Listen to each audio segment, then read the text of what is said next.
But in reality, it's signals of toxicity. Like, it's like, oh, why can't you ask your boss? Why aren't you taking proper vacations when we know there's a mental health challenge in this country and there is no rest?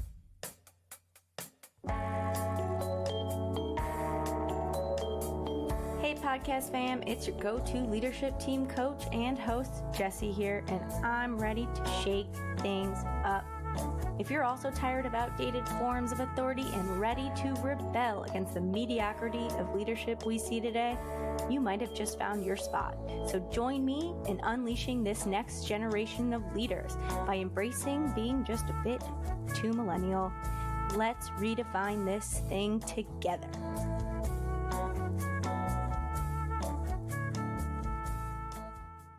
Today, we have the talented futurist Libby Rodney joining the podcast.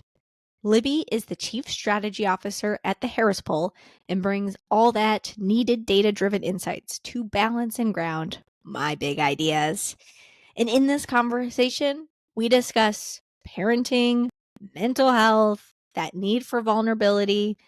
We also discuss the impact of facing a polycrisis, which is this interconnected crises occurring simultaneously. We also discussed the fact that we are still dealing with some toxic work environments and the impact that the layoffs have had on our current work environment. And we finalize and finish it up with how often we feel like we're never quite enough. These topics are quite the cocktail.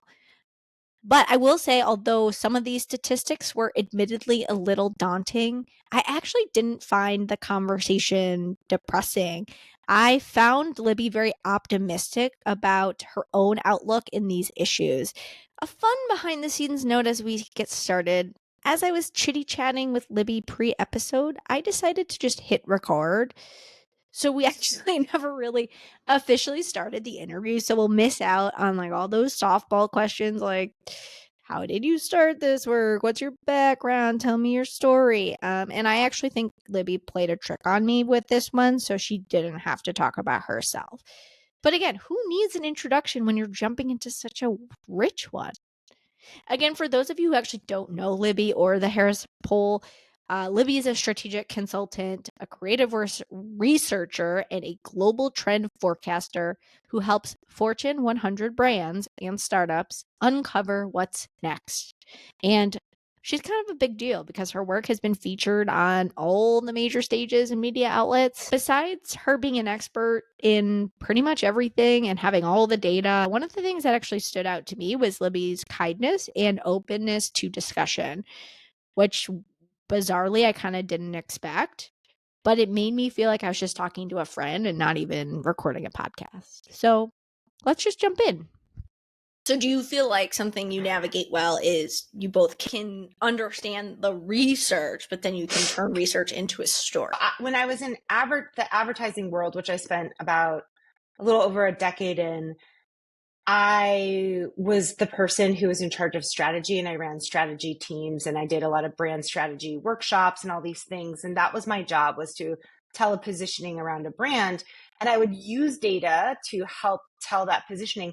But I also received a ton of data from research companies, like 80 pages worth of data that I would have to dig through and then retell a story around. And that is what I'm trying to prevent. That's like why I was like, let me like take this job at the Harris Poll and help people tell stories around data so they don't have to redo it. I think we've all experienced like there's a million data points, but it's like there's some that just sing to you that you understand and that kind of get into a earworm in your head about like, if this is true, then there's an action I need to take on the other side of that. And that's what we're always trying to push forward, you know? There's this one lately that's been kind of ringing in my head about, we did this mental health study, the state of wellness, with a Sesame Street workshop. And one of the data points was it's about 78% of parents wish their own parents had been more open about their own mental health issues. And I, as a parent, I constantly think about that. I'm like, okay, this is a call to action here about how to deal with emotions with your children in real time, in the moment, so that they can understand and they can model your behavior, right? And so I love how it can have a lot of cultural impact. You know, it was featured on NBC and ABC, but also that it's like personally just scratching my own itch. And I'm trying to understand, like, how do I raise my own children and how does this work together? What stops people from sharing? I would say there's a missing skill gap, right? And we know from research for the most part, and a lot of people have been talking about this for years, Brene Brown, like we know how important and critical vulnerability is in the workplace, parents. Yet, I think there's a missing skill gap because we do not know how to bring it to life. Like we can conceptualize it, but then in the day-to-day practice of being vulnerable is challenging. And because we hadn't had the role models or we hadn't learned to effectively use those skills, it becomes then challenging to apply it in appropriately in the moment.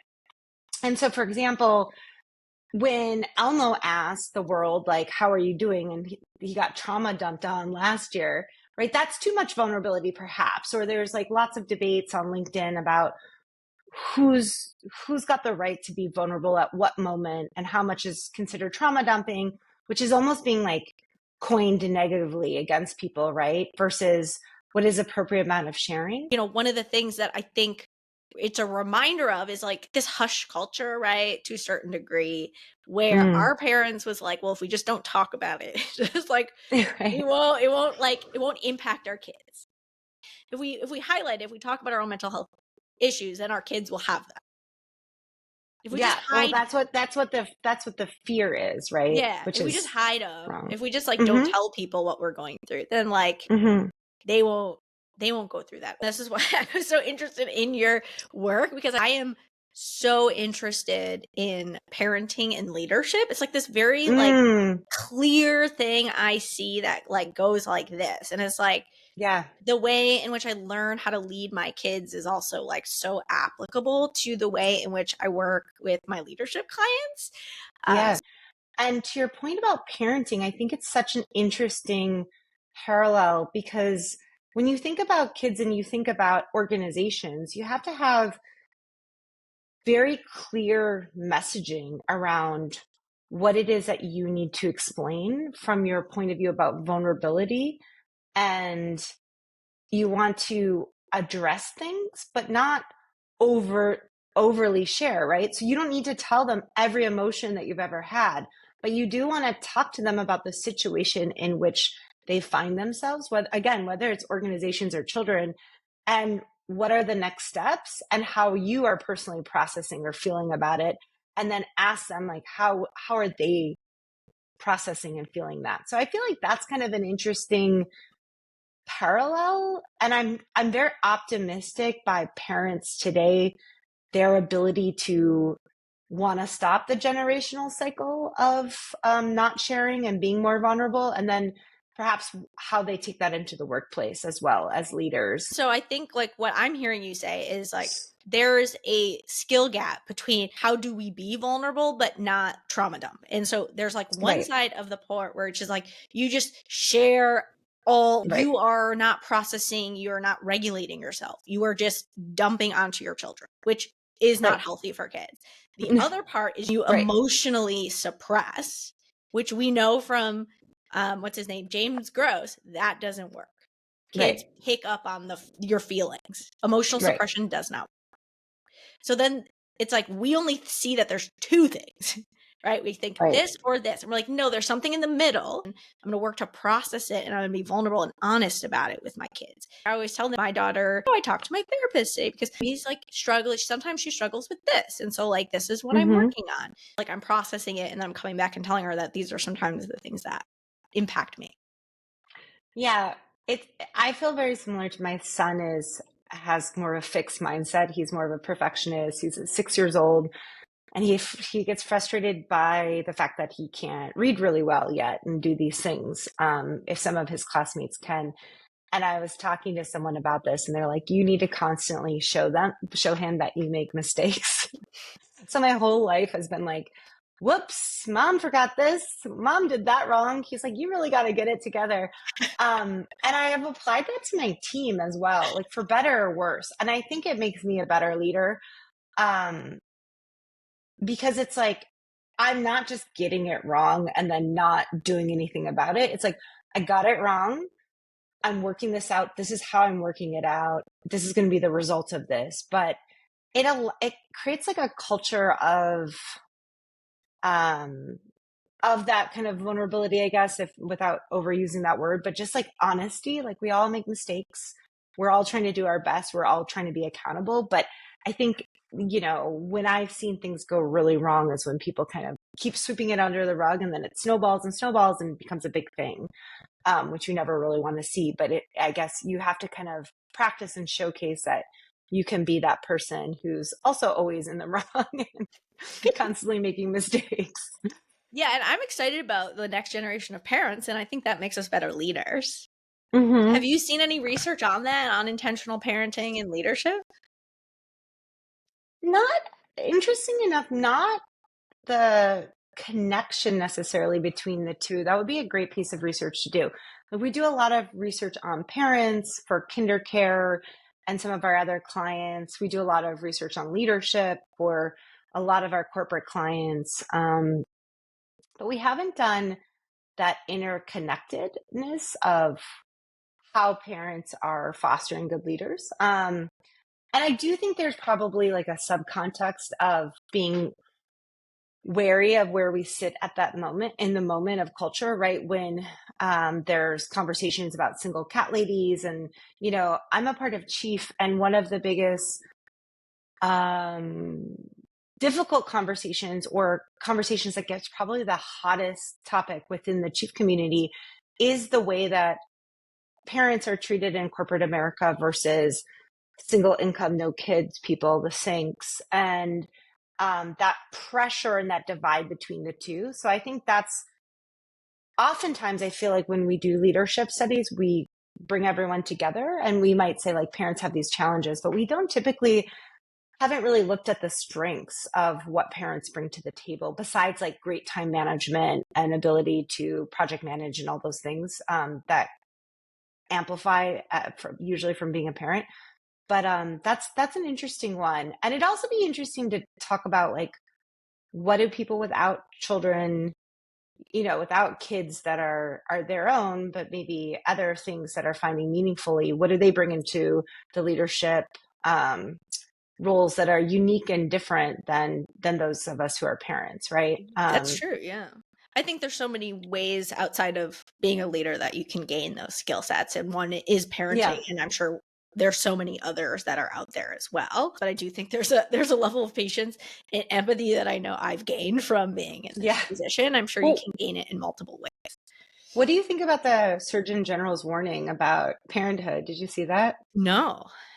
Oh, okay. So the Surgeon General of the US, he came out with a warning about how parents are sev- facing some really severe mental health challenges, and that we need to really put a stop to this. I mean, a couple of years ago, he was the same person who pulled out the one about children and phones. And we have seen a lot of, Yeah.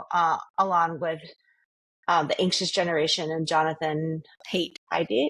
Height? Is it Heidi? Height. Yeah, I H-A-I-D-T. think you're right. There's been actually a lot of movement around banning phones in the schools. So I Yeah. don't know if this new Surgeon General warning about the stressors of being a parent will change things. I'm very curious if they will, because we have, research shows that like younger people are just not as interested as being a parent because of all of the lack of support. There's lots of different reasons, but one of the key ones is that they feel like they're doing it all on their own with a society that is not supportive of them. Okay.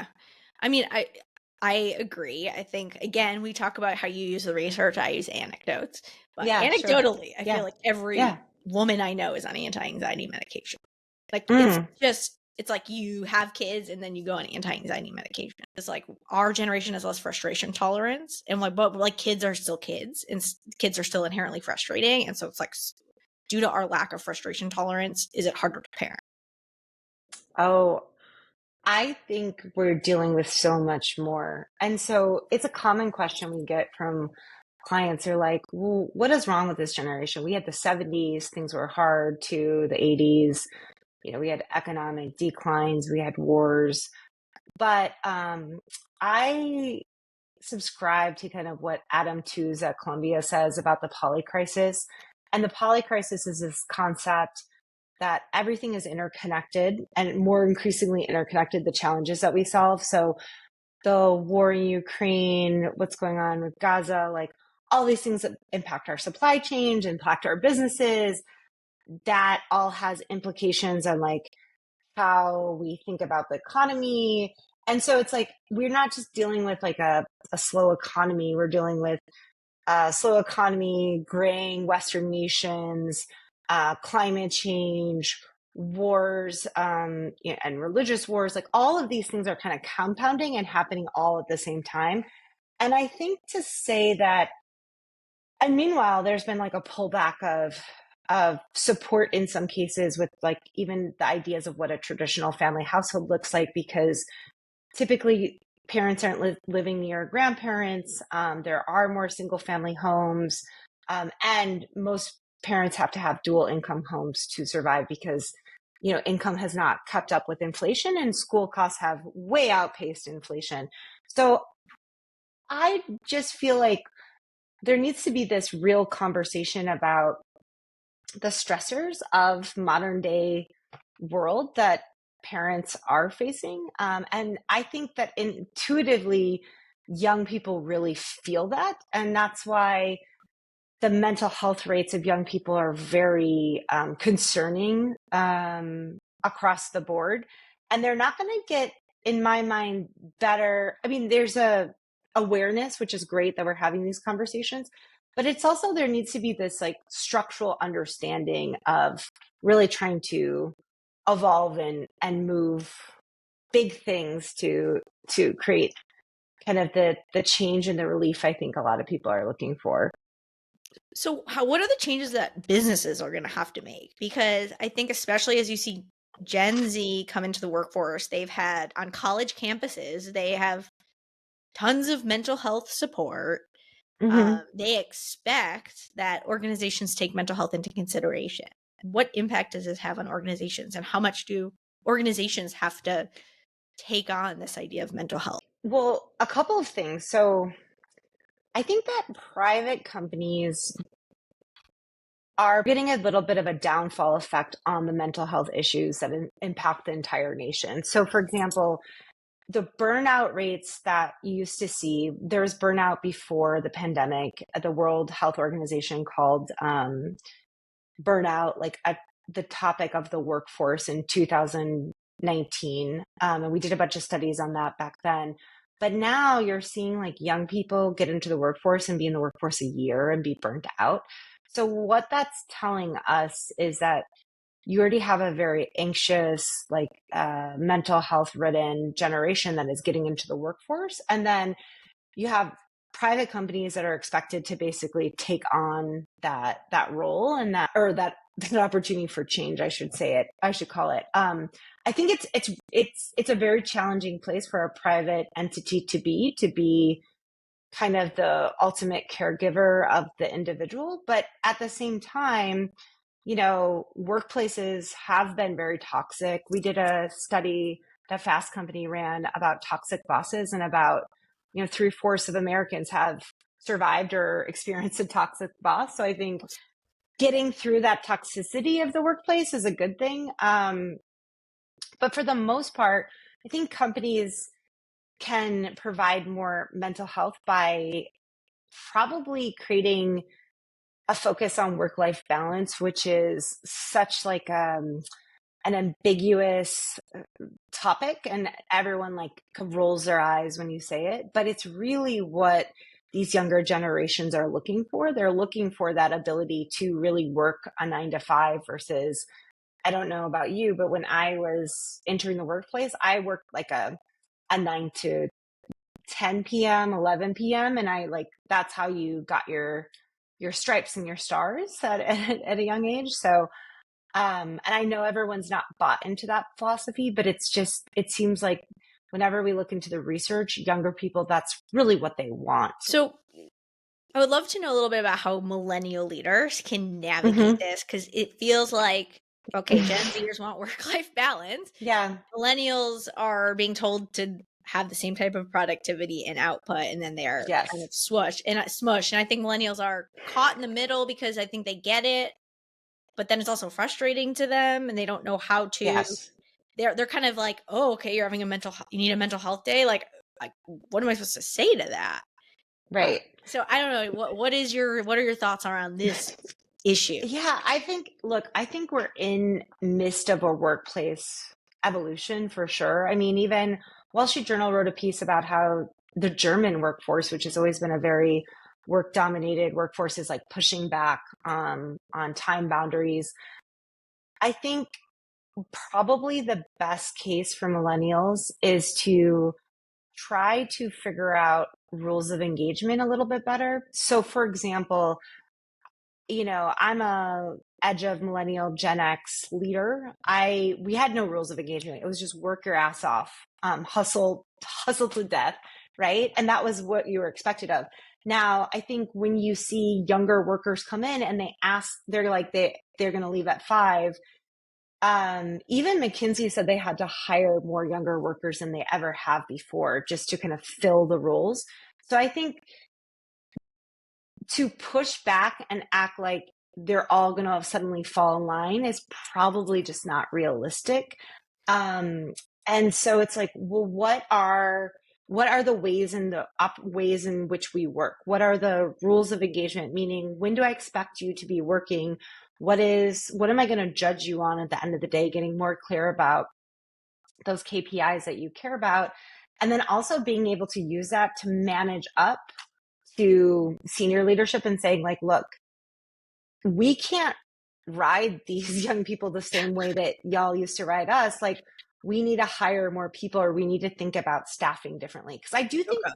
millennial leaders are generally interested in the new values that this younger generation brings, but they're forced. That's why this quiet vacationing exists, because they're forced to find workarounds around it. And when you look into the return to the office data, for example, it's the C-suite. So most of them are in that boomer generation, like forcing it back.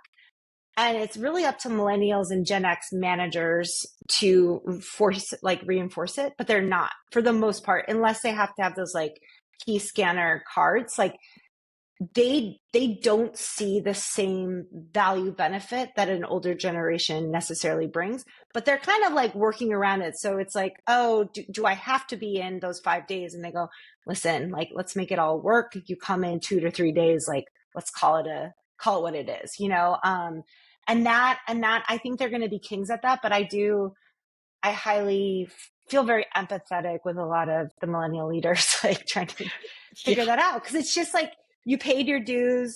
You thought you were going to have this like much easier career as you get into your 40s. And it's not like you're still like catching the errors and doing the things at midnight that you thought someone else might be doing, which is a very frustrating point. And it happens, like, there's lots of cocktails and drinks and conversations about that. But then also, don't you want that reality for your child? Like, do you want your child working in their 20s until 11 p.m.? I don't know. Like, that's pretty, like, I was very burnt out by the time I hit my early 30s because of that kind of culture. So it's not something I want or would subscribe to either.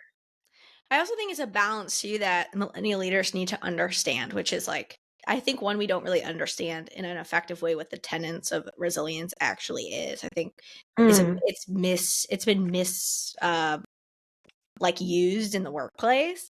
And so I Mm-hmm. think they're like, the idea is like, yes, something is stressful. And in Mm-hmm. reality, we're not trying to get rid of everybody's stress, because that in and of itself isn't actually helpful to mental health, right? Yeah. We want to stretch people and challenge people. And so how do you help people when they're potentially feeling stress move beyond that stress, and they might signal it as, oh, it's a mental health issue. And it's like, no, I'm going to Mm. help Yeah. you. Like, Mm-hmm. you're frustrated and you're stressful, but it's like, we're going to do this. And it's like, we're not going to do this every day, because that's burnout. Yeah. You have to pick your points when you're like, no, we're actually going to Yeah. build through this. There's nothing inherently wrong with stress. and actually getting you through this is going to make you more resilient in the future. That's just very funny. This is the conversation I had with my son and daughter recently when I was trying to teach him how to skateboard and she was trying to learn how to bike. I was like, we can do hard things. We can do hard things. You know, it's like, this is part of it. This is part of, and like, think about every time you've gone through something very challenging at work. And for me, most of that is usually like something very mentally challenging, trying to pull something together, tell a story, whatever.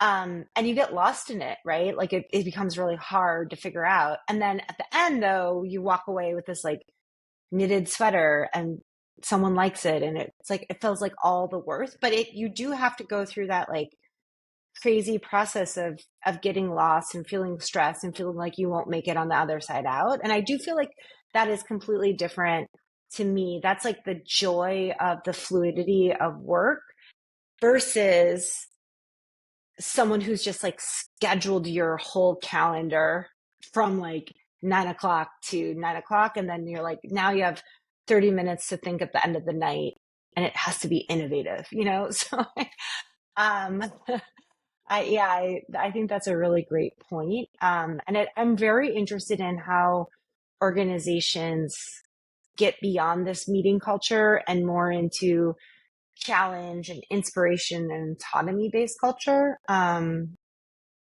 I was talking to Nick Bloom, who is a Stanford academic who's focused his whole career on remote and hybrid work. And his point of view was that companies can do all of this. All of this can be very utopia in some ways, as long as they have a very clear KPIs to what each job needs to perform. And once you have that, then people are allowed to have autonomy and creativity in their schedules and all these things. But he's like, the problem is the very big challenge is most roles do not have clear KPIs. Yeah, freedom only comes within a framework. Oh yeah, I like that. That's great. It only comes within a framework.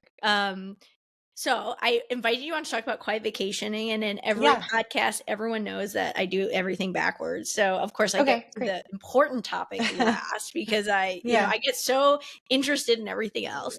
So what is quiet vacationing? And is this just, as you're talking, I almost was like, is this like our parents, whisper generation, not actually being explicit about our needs, just coming through in a different form? I mean, I think so in some cases. So the way we got to even the term quiet vacation is that we were talking about, first of all, this report comes from the out of office report that we were going to do no matter what about how American employees are taking their vacation during the summer and what are they thinking about it and are they taking all their days. But we came up with the term quiet vacationing because we noticed that people are taking time without telling their bosses. They're like moving around their mouse to make it seem like they're working. And they're also sending emails like not while they're working, but scheduling sending them. And this is all particularly done by millennials. Gen Z is excited to do this once they were reading the survey, and Gen X is doing it a little bit. Boomers aren't really doing it at all. But I think the point was that Gen Z is vocal about their office, right? They come in and they're like, we will quiet quit, which doesn't sound as vocal, but it's very like in some ways aggressive. Millennials are like, we're going to quiet vacation.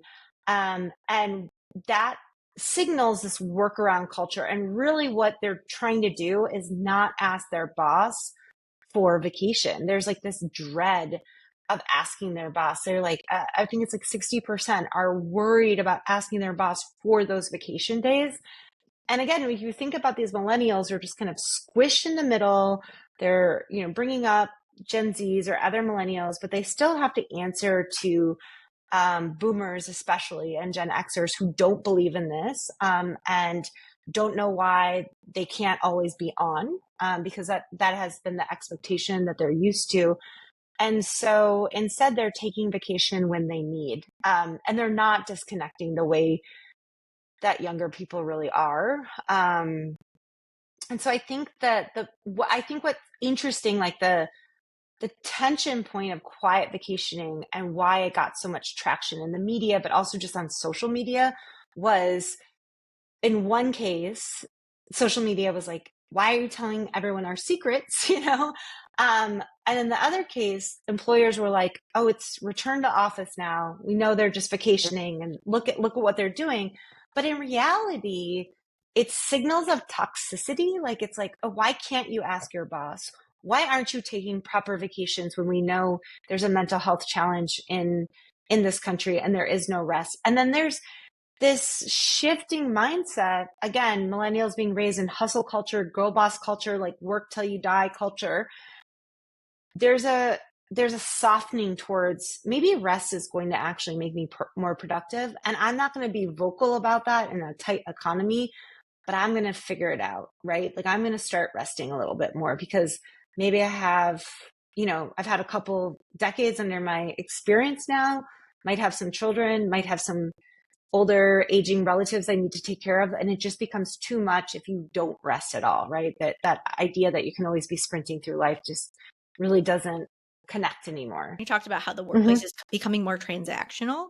Mm-hmm. That feels true to me. I remember when I worked at a company, and I'm a loyal person and I loved my manager, but I was like, this is a transactional job. They know it, I know it. And so I would take calls on the golf course, and like I would tell my manager about it, but I was like, this is a call I don't need to be on. So I'll just take it on when I go golfing. If I'm literally going to have to listen to 10 people talk about their favorite ice cream color or flavors, then like I don't need to be at my seat. So do you think that millennials, like this idea of like, oh, I'm going to take rest when I need it, and I don't feel this loyalty or this like need to share this stuff because at the end of the day, this is a job? Or is it different? Do those two things not come together? So if you look into the history of like American and the American psychology and the worker psychology, we've always been extremely tied to our working identity. Like, what do you do? What's your status? Like, what do you do? And that question was appropriate to even ask up until really the pandemic. It started becoming inappropriate to be like, what car do you drive? But it was always appropriate to be like, what do you do? As like your second question after your name. There was coupling that happened during the pandemic that was like, I'm not just my worker persona. I am also this expansive person. And I think with that, and then all the layoffs that happened, and you have to think about Gen Z too. Their parents got laid off in 2008 recession. So did young millennials' parents. So there's already this like, I shouldn't be that loyal. There's no payoff to loyalty. I think older millennials, Gen Xers might still be really tied to that working mentality, but then seen things in the pandemic that just weren't aligned with their values, or they found a more expansive version of themselves that wasn't just their working identity. And I think that's where the transaction comes from too, because you're like, at the end of the day, I have my health and, this job provides maybe financial stability and things like that, but I am more of a person. And you can even start to see corporate events I've been to. They're trying to get out of like, what do you do? What's your title? And more about who are you and how do we connect as humans first? So I think it is very transactional in the moment, but I think in the future, there could be a softening where if we can show up more as our whole selves, maybe it will feel different. Like maybe that point of being at the golf course isn't transactional. Maybe it just means like Jessy loves golf and it's cool that she's on the golf course, like it just kind of changes in that way. Yeah, like golfing has become part of that identity. Like I'm a coach, I deal with a lot of performance. It's like golf is a way in which I work on that. So I think of it as part of my job, or it's the thing I lie to about myself. I like to say I lie to myself that these things are good for work. In reality, it's just I like to do that. But I don't know. Like I do think hobbies and interests and those kinds of things are really good. We talked to a lot of people during the pandemic who were like, I used to love doing this and I haven't done it for years. I finally picked up my violin again or a piano. And it engages different parts in your head that probably make you better at your job in some degree because you're just activating different ways to think. But people were just so inundated by the pace and race of everything that they just became their worker identity. What's interesting is like I think the genie's out of the bottle in that way, and people never want to go back to just that one single identity. But we see that pushing of the genie back into the bottle a little bit to be like, well, it's a tight economy. Don't show too much of yourself again. Make sure you're the worker bee so that you don't, ruffle any feathers. But I'm hoping that's just kind of a short-term effect of where we are from an economic point of view. Yeah, I mean, I've been very curious about your positioning on employee engagement, especially around layoff narrative. What impact does this have on employee engagement and how organizations are positioning themselves and their leaders for future success? Yeah, the layoffs that have happened since the pandemic and now in the last year and a half, they create a lot of fear, we find in our research, and anxiety. And they kind of paralyze the people who are still within the company to be more fear-based thinkers or to be less risk adverse. And then I think that you have to think about the downstream effect of that over 2 to 5 years, which is that if your employees are afraid and risk averse, they're not going to take the same chances that is needed to be a successful company over time. And so it's like really disheartening, seeing the layoffs that have happened at Nike, for example, across their innovation team that I really, really always looked up to and forward to for their perspectives. And I don't know, it's just a signal to the market that they will put those short-term priorities first. And then, in 2 years, they're going to rehire lots of innovation people again and say we're the most innovative, but it takes a long time to reestablish those cultures. So it's unfortunate to see kind of that short-termism at play. But the pressures must be where they sit. When I think about our interview, what I've learned from you, the red thread I pull is like it is around like setting expectations. I think that when you quiet vacation and when you do these things, it's because you're not sure what the rules are. Yeah. You're not sure, like, can I ask for this? If I ask for it, will I look poorly upon it? And that happened to me. I was working hourly, and so it didn't matter if I worked 20 hours versus 30 hours. They're only paying me for 20 hours.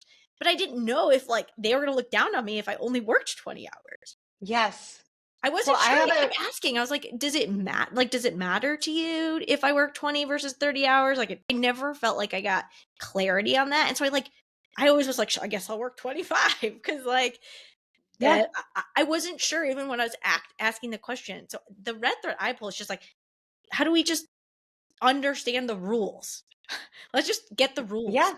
So that we can feel I have free. an example of this. Like I start work at 7 every morning, and it was originally a ritual just because my husband takes my kids to school. So I was like, I'll go to a coffee shop. I'll start work.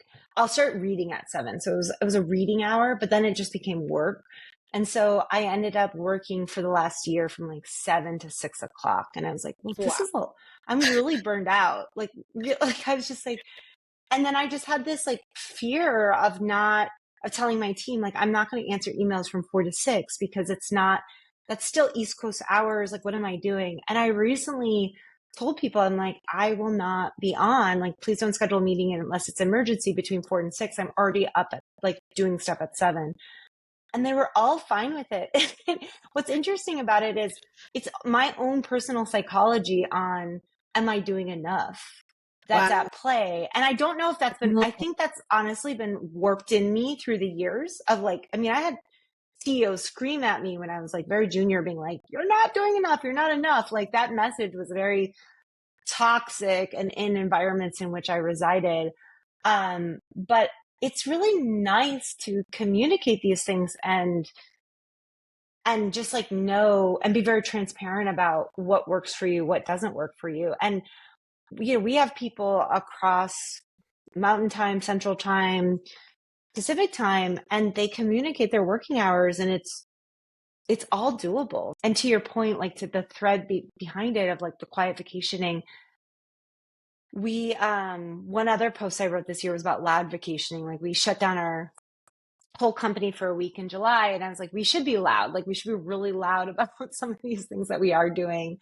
So thank you for pulling that thread, because I think that's a really important one about what do you get loud about versus quiet about? What if we as a generation could just be louder? I think it's scary, Yeah, but it's scary, but that is, I think to a certain degree, we've learned that quiet doesn't work. Like you saying like, I'm not enough, like that hit me, I think, straight in the heart, because that is what I work with a lot of my clients on. It's like, yeah. and it's like, we just, even as a parent, as it's just like, it never is enough. And we are never enough. Sometimes we overwork because that feeling of not feeling enough is so painful that we'd rather work too many hours than have to deal with that question. I 1,000% agree with that. And I think for me, that's a generational, like my parents and everyone are Norwegian, and you work like it's called a strong work ethic, right? In some cases, but in other cases, it's because of this fear of you're not enough. And in like, it's like, you got to stop it at some point instead of just subconsciously keep passing this message on to your children. And it wasn't until I had children that I really was like, I got to stop this. Yeah. I think it's something that takes a lifetime to break. I'm still working on it. And I know, yeah, it's something I work with It's good to hear. myself, my clients. I feel like every podcast has to have a quick round. I call my round the jolt of insight. So list 3 words you would use to describe the state of mind of the leaders you're working with. Anxious, optimistic, complicated. Complicated. Well, the first 2 equal the third. What is your favorite millennial quality about yourself? The ability to dream, to be like there is going to be a better world. If you could change someone's mind on something, what would it be? That we're all much more alike than we are different. And if you could offer one actionable piece of advice to our listeners, what would it be? Go vote. Go vote. I love it. Go vote. Yes. And then, of course, how can people find you? I mean, obviously, you have such an amazing amount of knowledge, and it's like the breadth of it is ridiculous. How can people find you and learn more about you? We post on Substack once a week, once every other week. It's called The Next Big Think. And the idea is that it's like the data that we bring it together in one central spot to kind of talk about something that's happening in business culture and really at the intersection of those two things. And otherwise, I'm on LinkedIn, primarily Libby Rodney. But those are the 2 best places to connect. Wonderful. Well, definitely go to the Substack, because I found it and I would spend, I think, an hour reading through all of the various articles. And of course, I saw your research, and that's what prompted me to reach out to you, because it's so much, but I think, again, it all connects back to just some of the most important problems and issues that we face in modern day society. And out of all the research I see, you are able to connect those things, I think, better than anyone I've seen. The last thing is, what's interesting about change and research is we gather signals all the time, and change can happen in an instant. So there's something really optimistic about that, because you can be, I've been following the marijuana industry for years and decades. And then it's look, it's pretty much legalized in some cases all across the country. And, it's changing things that just that can happen. That's what I'm really optimistic about. Where can change happen super fast after we collected all these signals? So that's follow me for the signals, because you never know when the change is going to come. And make sure I post this quickly after, because if I wait too long, all of the things we talked about might have changed. It's over. I have to say, my favorite thing about the new marijuana industry is that they are targeting moms. It goes back to parenthood, mental health struggles. I'm wow, this is your key demographic now. I love it. Well, thanks again for using your time. Thank you so much. It was great talking to you. After recording this interview with Libby, I was actually at a YWCA event, because I serve on the board for the YWCA. And I started having a conversation with a white older gentleman, and he asked me what I did. And not knowing, apparently, he was like this well-known CEO in the community, I just like casually said, "Oh, I try to make work suck a little less." And he looked at me very confused, like I had just said something shocking, and asked, "Do people think work sucks?" And then I looked around the room like, am I the only one that finds work difficult? And I said back to him, like, yes, work is sucks for most people. And maybe, I don't know, as a leadership coach, executive, and team coach, I just get to see what's under the hood. And what I see when I look under the hood of my clients and I discuss with my clients, it's not good, right? If to me, it feels like a matrix of this like chaotic mess of bad leaders, endless tasks, and overwhelming pressures of life. And those pressures feel even higher than ever with layoffs, with parenting, with polycrises. But in reality, the support that we get is actually lower. So, to a certain degree, we're all trying to do our jobs, but there's like a flaming pile of poop constantly getting in the way. However, instead of realizing these things, we just keep grinding, believing that, oh no, it's just that one more push. That one push will actually get us there. And at the end of the day, I think it's this need to prove our worth. Prove our worth. But I'm coming to the conclusion that I don't think we're ever going to arrive. It kind of feels like we're playing limbo. The bar just keeps getting lower and lower and lower. And no matter how much I bend, how much flexibility and strength and adapting we do, we can only win the game when we finally hit the ground. And trust me, I'm the worst offender of all this. But I believe that most of us are realizing it's just not working. It just isn't. But we've become so accustomed to playing this game that we don't and are too afraid of what happens when we just stop playing it, right? That's why we quiet vacation. When we let go of this potentially toxic prove yourself mentality, like what happens? And again, remember, I'm almost giving myself this pep talk at this point. So I guess what happens if we stop chasing that validation and believe just for one moment that we and those around us are actually already enough? We are already whole. We are not trying to prove anything because we're whole. We have nothing to prove. How might that change the way we lead, live, and work? So for me, I'm focused on making space for this vulnerability, trying hard, not doing well with it, but trying to make space for vulnerability, for rest, but also balancing that with strength in the pursuit of what's hard and impactful.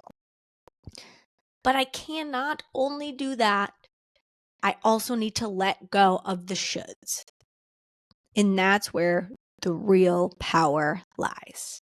Thanks for listening. And that's a wrap for today's episode of Two Millennial. If you found yourself nodding along, you know the drill. Smash that subscribe button wherever you're tuning in. And if you want a daily dose of leadership wisdom with a sidekick of quirky parent jokes, catch me on Instagram at Coach Jessy Grossman. But hey, if you're serious about leveling up yourself, your team, head over to zlncoaching.com, where we have great tools, resources, and case studies that will help you unlock your potential and enhance your team's resilience and performance. Because here's the truth. When we don't invest time in building our own leadership skills and the skills of those around us, problems fester. We feel disconnected, and it's just so hard to get work done.